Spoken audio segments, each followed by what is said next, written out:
छोटे लड़के सेम का अपहरण कर लिया था, लेकिन वह किसी तरह अपहरणकर्ता से भागने का प्रबंधन करता है। मैं बहुत डर गया था और अपहरण के बारे में किसी से बात नहीं कर रहा था। बॉस मेहुल ने उसे कुछ जानकारी प्राप्त करने की कोशिश की, लेकिन स्वयं ने चुप्पी बनाए रखी। मेहुल ड्राइंग को ध्यान से देखता है और 3 संदिग्धों की पहचान करता है। नौकरानी कहती है कि मैं सब्जियां लाने के लिए बाहर गई थी। चित्रकार कहता है मैं पीछे के कमरे में पेंट कर रहा था। गॉड कहता है कि मैं गेट के बाहर खड़ा था। दोस्तों, अब हमें यह जानना है कि आखिरकार बच्चे को किडनैप किया तो किया किसने।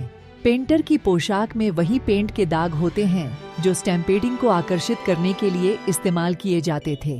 अब क्या होता है कि किसी ने किन के कुत्ते को चुरा लिया था। उसने मदद के लिए जासूसी मेहुल से संपर्क किया। उसने मेहुल को सूचित किया कि यह इतनी तेजी से हुआ कि वह चोर के चेहरे को पहचानना मुश्किल हो गया। डेमिन कहता है कि पीटर ने कुत्ते को चुरा लिया। बेटा कहता है मुझे कुत्ते से एलर्जी है, मैंने उसे चोरी नहीं किया।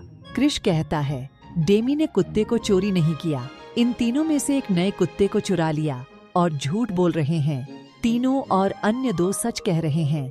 क्या आप अनुमान लगा सकते हैं कि वह कौन है? डायमंड था या बेटर था? यह क्रिस था। आखिरकार हमें पता लगा कि क्रिस ने चोरी किया था। अगले ही दिन इन 3 लड़कियों को भी किडनैप कर दिया जाता है और मेहुल जाकर पुलिस स्टेशन में रिपोर्ट लिखाने जाता है और पूरी वारदात सुनता है और वापस घर जाकर अपनी वाइफ को बताता है कि हमारी बेटी भी पड़ोसी के साथ खेल रही थी और हमारी बेटी को भी किडनैप कर दिया है। उसके बाद मेहुल की वाइफ पड़ोसियों को कहती है कि आप फिक्र मत करना, हमारी बेटी भी साथ है।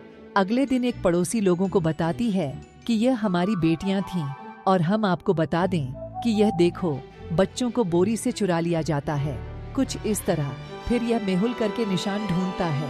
अब हमें इन सब की मदद करनी है। बेटियों को ढूंढने में कुछ टाइम के बाद मेहुल ढूंढते ढूंढते एक खंडहर घर में पहुंच जाता है और वहां पर 3 साधु होते हैं, जिनमें से एक का नाम होता है और रोहन और टिंकू और चीकू मेहुल को इन तीनों के ऊपर शक हो जाता है और उनकी खूब पिटाई करता है।